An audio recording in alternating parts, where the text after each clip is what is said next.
আজকের ক্লাসে আমি বিদ্যালয় শিক্ষার বিভিন্ন দিকগুলো নিয়ে আলোচনা করব। যেটি ত্রিপুরা ইউনিভার্সিটির আন্ডারে এই বছর তোমরা যারা বিএ সেকেন্ড সেমিস্টারে পড়াশোনা করছো এবং তোমাদের যাদের মেজর সাবজেক্ট এডুকেশন রয়েছে, সেই এডুকেশনের পেপার 4 ইউনিট 1 এ এই টপিকটি রয়েছে। তো এই টপিকের অন্তর্গত ছোট, ছোট যে বিষয়গুলো রয়েছে, প্রত্যেকটা বিষয় আমি ধারাবাহিকভাবে আলোচনা করব। একজন অনার্সের স্টুডেন্ট হিসেবে তোমাদের অবশ্যই এই কনসেপ্টগুলো ক্লিয়ার থাকা একান্ত প্রয়োজন। তো তোমরা যারা আমার ক্লাসে আজকে নতুন, অবশ্যই চ্যানেলটিকে সাবস্ক্রাইব করে দেবে। এর ফলে যখনই আমি নতুন, নতুন ক্লাস নিয়ে আসবো, সবার আগে তোমার কাছে পৌঁছে যাবে।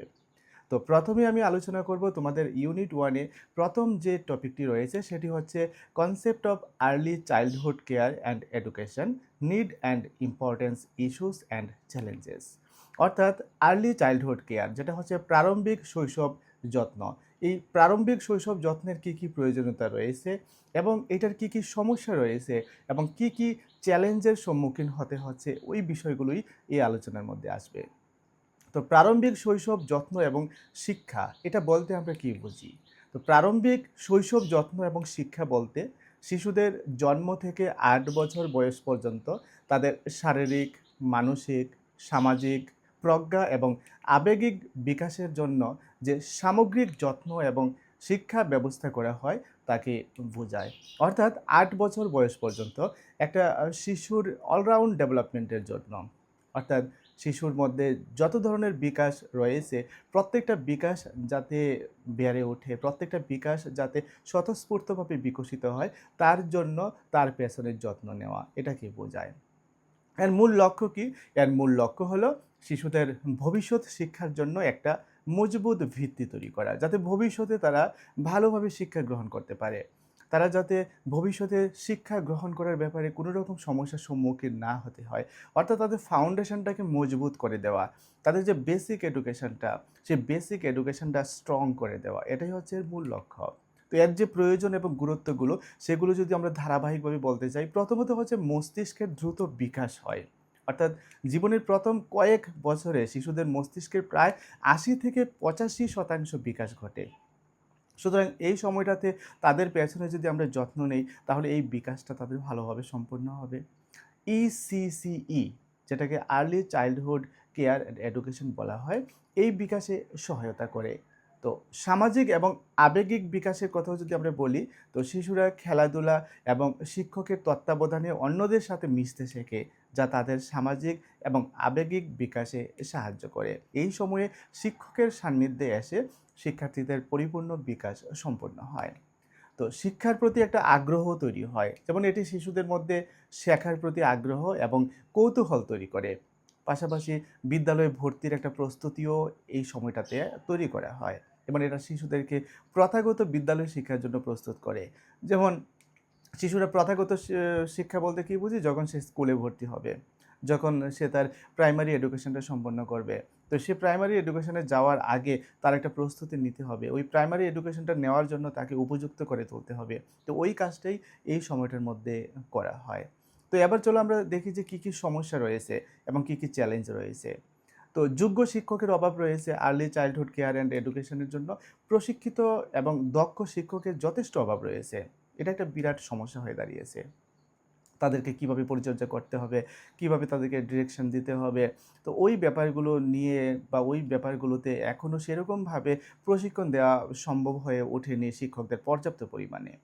পাশাপাশি পর্যাপ্ত পরিকাঠামোরও অভাব রয়েছে। যেমন অনেক স্থানেই ভালো মানের আর্লি চাইল্ডহুড কেয়ার অ্যান্ড এডুকেশনের কেন্দ্র বা অঙ্গনওয়াড়ি কেন্দ্র ভালোভাবে তৈরি হয়নি, বা তৈরি হলেও সেগুলো ঐরকমভাবে পরিচালিত হচ্ছে না যেভাবে একটা শিশুর সর্বাঙ্গীন বিকাশটা বা যে লক্ষ্য নিয়ে এইটা করা হয়েছে বা যে উদ্দেশ্য নিয়ে এই প্রকল্পটা চালু করা হয়েছে, ওই প্রকল্পটাকে যে সার্থক করার জন্য বা সফল করার জন্য যতটুকু এফোর্ট দেওয়া দরকার ততটুকু দেওয়া সম্ভব হচ্ছে না।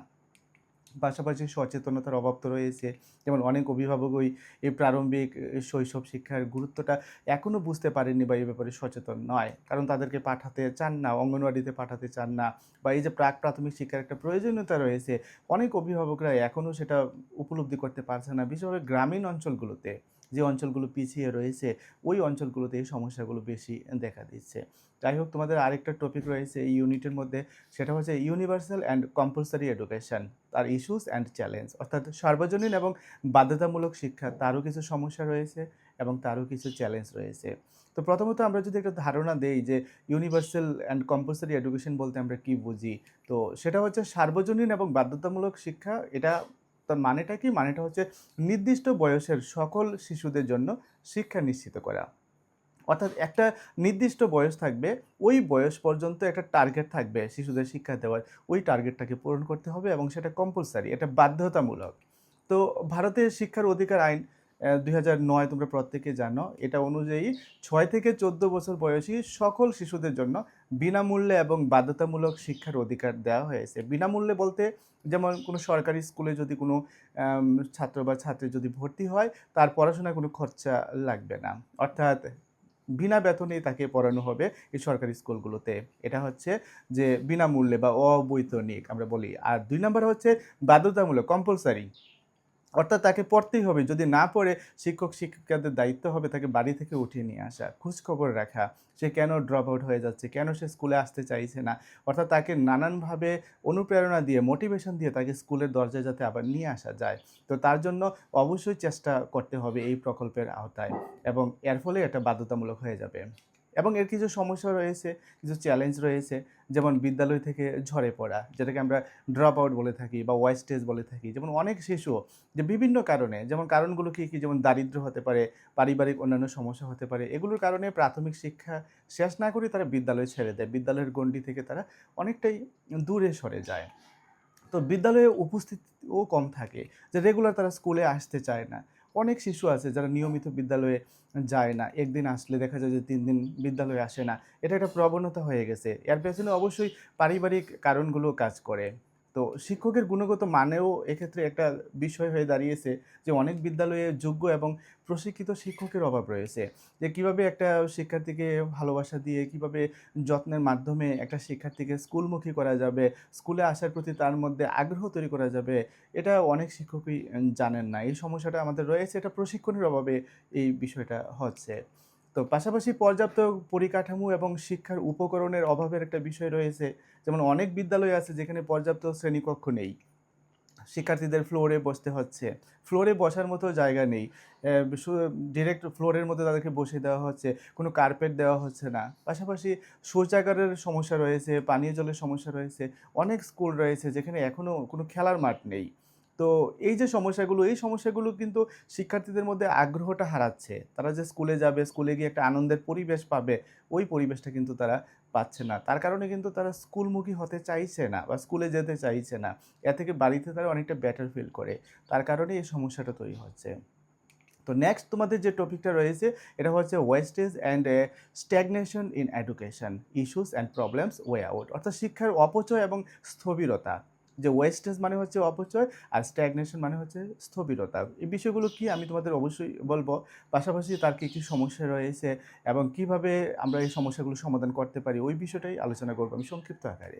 প্রথমত ওয়েস্টেজ বা অপচয় বলতে আমরা কী বুঝি? যে অপচয় বলতে সেই পরিস্থিতিকে বোঝায় যখন একজন শিক্ষার্থী একটা নির্দিষ্ট স্তর বা কোর্স শেষ না করে বিদ্যালয় ছেড়ে দেয়। সাপোজ সে স্কুলে ভর্তি হলো, প্রাইমারি এডুকেশনটা নেওয়ার আগেই ৩ তে বা 4 তে স্কুল ছেড়ে দিল। তো এটা কিন্তু তার একটা কি হয়ে গেছিল, যে অপচয় বা ওয়েস্টেজ হয়ে গেল। এটাকেই যে শিক্ষা বিজ্ঞানের ভাষায় ওয়েস্টেজ বা অপচয় বলা হয়ে থাকে। এর ফলে শিক্ষার্থীর যে সময় বা অর্থ বা সরকারের যে বিনিয়োগ, এগুলো নষ্ট হয়। কারণ শিক্ষার্থী ২ বছর ৩ বছর বিদ্যালয়ে পড়লো, এই সময়টাও তার নষ্ট হলো। সরকার তার জন্য যে একটা অর্থ বরাদ্দ করেছে, এটাও নষ্ট হয়ে গেল। অর্থাৎ একটা সফলতার যে একটা লক্ষ্য ছিল, ওই লক্ষ্যটা কিন্তু মাঝপথেই থেমে গেল। এবার আসি আমরা স্থবিরতা, ব্যাপারটা কি? স্থবিরতা, যেটাকে ইংরেজিতে বলা হয় স্ট্যাগনেশন। এই স্থবিরতা বলতে একজন শিক্ষার্থীর একই শ্রেণীতে ১ বছরের বেশি সময় ধরে থাকা বা বারবার ফেল করাকে বোঝায়। যেমন আমাদের প্রাইমারি এডুকেশনে তো এখন এই বিষয়টা নেই। কিন্তু যদি এই বিষয়টা থাকে, কোনো একটা শিক্ষার্থীকে যদি দেখা যায় যে সে ৬ষ্ঠ শ্রেণী পাস করতে পারছে না, ৫ম শ্রেণীটা পাস করতে পারছে না, বছরের পর বছর একই শ্রেণীতে তাকে থাকতে হচ্ছে। এই বিষয়টাকে বলা হয় স্ট্যাগনেশন বা স্থবিরতা। তো এর কিছু সম্ভাব্য সমাধান রয়েছে কীরকম? যেমন বিদ্যালয়ের পরিবেশটাকে আরেকটু ডেভেলপ করতে হবে, উন্নত করতে হবে। যাতে করে শিক্ষার্থীরা বিদ্যালয়ের প্রতি একটা আগ্রহ তাদের মধ্যে সবসময় কাজ করে।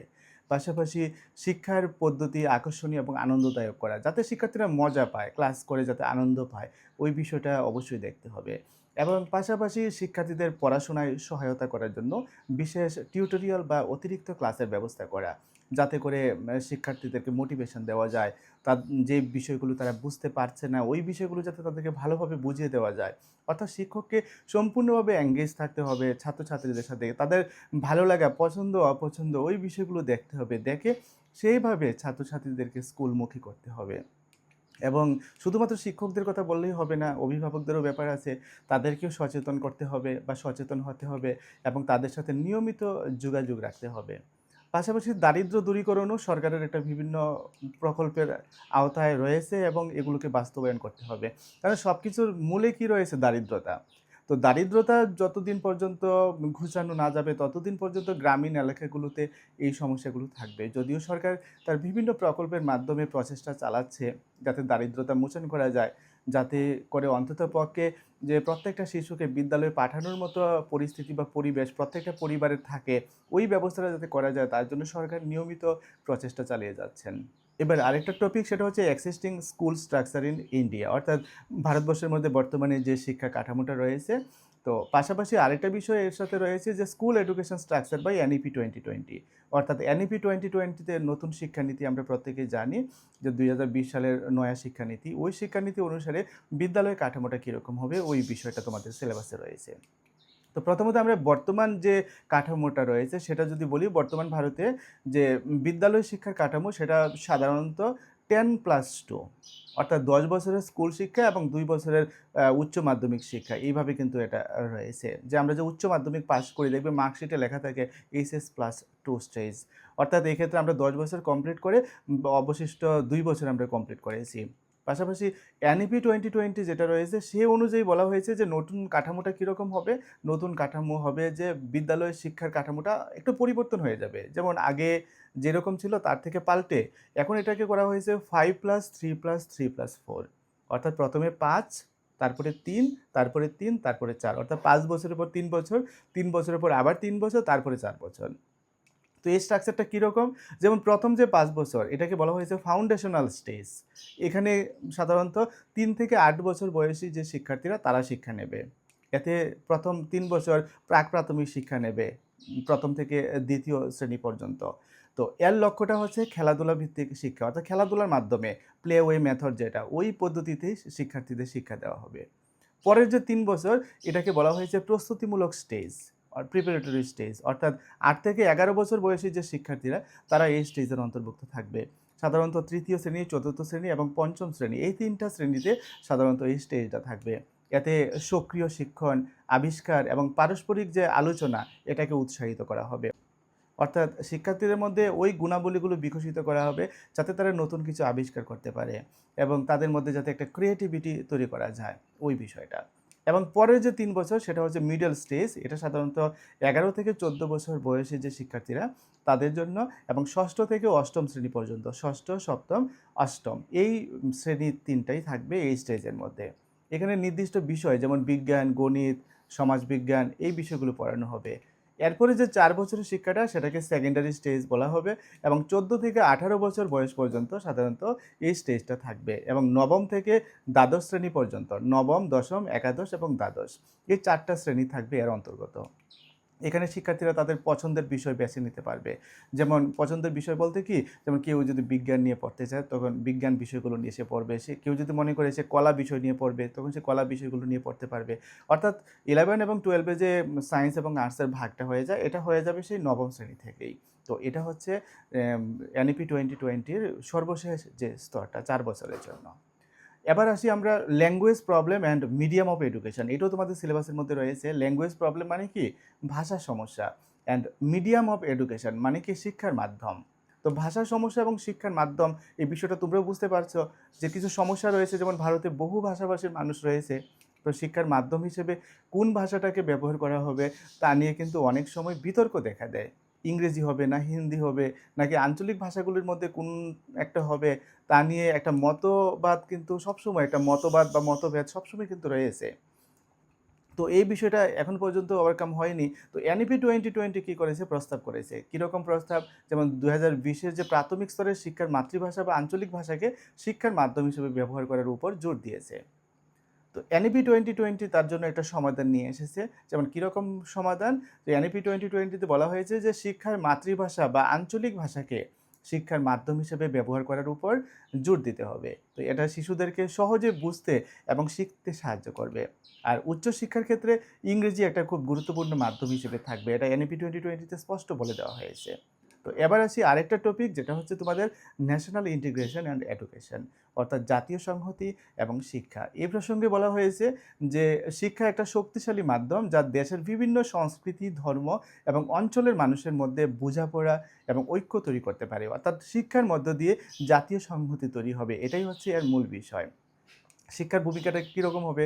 যেমন বিভিন্ন অঞ্চলের সংস্কৃতি, ইতিহাস, ঐতিহ্য সম্পর্কে জ্ঞান প্রদান করবে।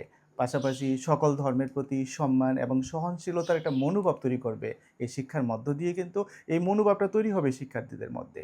পাশাপাশি দেশের স্বাধীনতা আন্দোলন এবং জাতীয় নেতাদের অবদান সম্পর্কে শেখানো, এটাও কিন্তু শিক্ষার কাজ। এগুলো যখন ছাত্রছাত্রীরা শিখবে তখন স্বাভাবিকভাবে দেশের প্রতি, দেশের মানুষের প্রতি তাদের একটা কি বন্ধুত্বপূর্ণ বা ভ্রাতৃত্ব সুলভ একটা আচরণ, ওই মনোভাব কিন্তু তাদের মধ্যে তৈরি হবে। তো পাশাপাশি দেশের বিভিন্ন ভাষার প্রতি সম্মান প্রদর্শন করা, ওই বিষয়টাও শিক্ষার মধ্যে থাকবে। তো এগুলো করতে গিয়ে সামগ্রিকভাবে দেখা যাবে যে জাতীয় সংহতির যে বিষয়টা রয়েছে সেটা আরও মজবুত হবে। এবার আরেকটা টপিক তোমাদের রয়েছে, এটা সর্বশেষ এই ইউনিটের মধ্যে, সেটা হচ্ছে integrated child development service, ICDS বলা হয় এটাকে সংক্ষেপে, যেটাকে বাংলাতে বলা হয় সমন্বিত শিশু উন্নয়ন পরিষেবা। তো এই সমন্বিত শিশু উন্নয়ন পরিষেবার বিষয়টা কি? এটা হলো ভারত সরকারের একটা গুরুত্বপূর্ণ কর্মসূচি, যেটা ১৯৭৫ সালে শুরু হয়েছিল, লঞ্চ হয়েছিল। এর প্রধান লক্ষ্য কী ছিল? শূন্য থেকে ৬ বছর বয়সী, আমরা সাধারণত জানি যে ক্লাস 1 এ ভর্তি হয় ৬ বছর পূর্ণ হয়ে গেলে। কিন্তু ৬ বছর আগে পর্যন্ত যে শিক্ষাটা, ওই শিক্ষাটা এটার আওতার মধ্যে দেওয়া হবে। আশেপাশে যে অঙ্গনওয়াড়ি সেন্টারগুলো রয়েছে, এই অঙ্গনওয়াড়ি সেন্টারগুলোতে এই ০ থেকে ৬ বছর, ০ থেকে বলতে জন্মের সাথে, সাথে তো আর স্কুলে যায় না। তারপরেও ধরা হয়েছে স্টেজটা ০ থেকে, এই কারণে, কারণ এই আইসিডিএস এর অন্তর্গত যে প্রকল্পটা রয়েছে, সেটা কিন্তু সেই ০ থেকে শুরু হয়ে যায়। অর্থাৎ একটা শিশুর জন্মের পর থেকেই ওই আইসিডিএস এর যে কর্মীরা থাকে তারা বাড়িতে গিয়ে একটা শিশুর দেখাশোনা করে। অর্থাৎ ওই সময়টা থেকে তার শিক্ষা শুরু হয়ে যায়, তার বিকাশের কাজটা শুরু হয়ে যায়। এ কারণে এটা ০ থেকে বলা হয়েছে। তো এই ০ থেকে এই ৬ বছর বয়স পর্যন্ত এই প্রত্যেকটা শিক্ষার্থীকে দেখাশোনা করা, এটা আইসিডিএস এর অন্তর্গত বিষয়ের মধ্যে পড়ে। তো প্রধান পরিষেবাগুলোর মধ্যে কী, কী রয়েছে? যেমন পুষ্টিগত খাবার সরবরাহ করা, টিকাদান করা। পুষ্টিগত খাবার সরবরাহ বলতে প্রত্যেকটা শিশুকে কিছু খাবার দেওয়া হবে এই আইসিডিএস থেকে, অঙ্গনওয়াড়িগুলো থেকে। প্রতি মাসে, মাসে দেওয়া হয়। চাল দেওয়া হয়, ডাল দেওয়া হয় বা অন্যান্য যে পুষ্টিকর খাবারগুলো রয়েছে, যেগুলো একটা শিশুর জন্য অপরিহার্য, এটা সরকারিভাবে দেওয়া হয়ে থাকে। পাশাপাশি টিকাকরণ, শিশুদের জন্মের পর থেকে সময়ে, সময়ে যে টিকাগুলো নিতে হয়, ওইগুলোও কিন্তু এই অঙ্গনওয়াড়ি যে কেন্দ্রগুলো রয়েছে, এটার আওতার মধ্যে রয়েছে। পাশাপাশি স্বাস্থ্য পরীক্ষা করা, প্রত্যেকটা শিশুর স্বাস্থ্য পরীক্ষা করে দেখা এবং স্বাস্থ্য এবং পুষ্টি শিক্ষা, মায়েদেরকে বোঝানো যে কীভাবে তারা শিশুদের যত্ন নেবে, কীভাবে একটা শিশুর যে পুষ্টি, সেই পুষ্টিটা সঠিকভাবে তারা মেইনটেইন করে চলবে, ওই বিষয়গুলোতে প্রশিক্ষণ দেওয়া হয়। এবং পাশাপাশি প্রাক-প্রাথমিক শিক্ষা, যেটা অঙ্গনওয়াড়ির কথা আমরা এতক্ষণ বললাম, এই অঙ্গনওয়াড়ির মাধ্যমে প্রাক-প্রাথমিক শিক্ষা দিতে হবে। যখন একটা শিশুর ২.৫ থেকে ৩ বছরের মধ্যে হয়ে যাবে, তখন তাকে অঙ্গনওয়াড়ি কেন্দ্রে পাঠাতে হবে এবং ওইখানে গিয়ে আপ টু 6 ইয়ার্স পর্যন্ত, ৬ বছর পর্যন্ত সে শিক্ষা নেবে। অর্থাৎ জন্মের পর থেকে ৬ বছর পর্যন্ত একটা শিশুকে সম্পূর্ণভাবে দেখাশোনা করা, তার স্বাস্থ্য থেকে শুরু করে, তার শিক্ষা থেকে শুরু করে এভরিথিং, অলরাউন্ড যে ডেভেলপমেন্টটা, সেই কাজটা আইসিডিএস করে থাকে। তাহলে আইসিডিএস কত গুরুত্বপূর্ণ একটা সংস্থা, চিন্তা করে দেখো। তো যাই হোক, আজকের ক্লাসে আমরা এই বিদ্যালয় এবং শিক্ষা সম্পর্কিত এই বিভিন্ন গুরুত্বপূর্ণ দিকগুলো নিয়ে আলোচনা করলাম। এই বিষয়গুলো তোমাদের ফার্স্ট ইউনিটের মধ্যে রয়েছে, তোমাদের যে এডুকেশন মেজর পেপার 4। আশা করি ফার্স্ট ইউনিটের প্রত্যেকটা টপিক তোমরা ভালোভাবে বুঝতে পেরেছো। এই কনসেপ্টটা তোমাদের অবশ্যই থাকা দরকার। তা না হলে অনার্সের স্টুডেন্ট হিসেবে, মেজর সাবজেক্টের স্টুডেন্ট হিসেবে এই সাবজেক্টটা কিন্তু তোমাদের ভালোভাবে বুঝে পড়া সম্ভব হবে না। তো আজকের ক্লাস আমরা এখানেই শেষ করছি। আর শেষ করার আগে একটা কথা বলে রাখছি, তোমরা যদি আমাদের অনলাইন প্ল্যাটফর্মে আসতে চাও, আমাদের সাথে নিয়মিত অনলাইন ক্লাস করতে চাও এবং আসন্ন ফাইনাল পরীক্ষার জন্য সাজেশন পেতে চাও, প্রশ্নের উত্তর পেতে চাও, তাহলে গুগল প্লে স্টোর থেকে স্কুল অফ মেরিট মোবাইল অ্যাপ্লিকেশনটা ইনস্টল করে রেজিস্ট্রেশন করে আমাদের সাথে অনলাইনে যুক্ত হতে পারো। এটি তোমার আসন্ন ফাইনাল পরীক্ষার প্রস্তুতিকে অনেকটা মজবুত করে দেবে এবং অবশ্যই তোমাকে একটা ভালো ফলাফল নিয়ে প্রত্যেকটা সেমিস্টার অতিক্রম করতে সহযোগিতা করবে। আজকের মতো এখানে শেষ করছি। সবাই ভালো থাকবে, সুস্থ থাকবে। দেখা হবে আগামী ক্লাসে নতুন কোনো টপিক নিয়ে।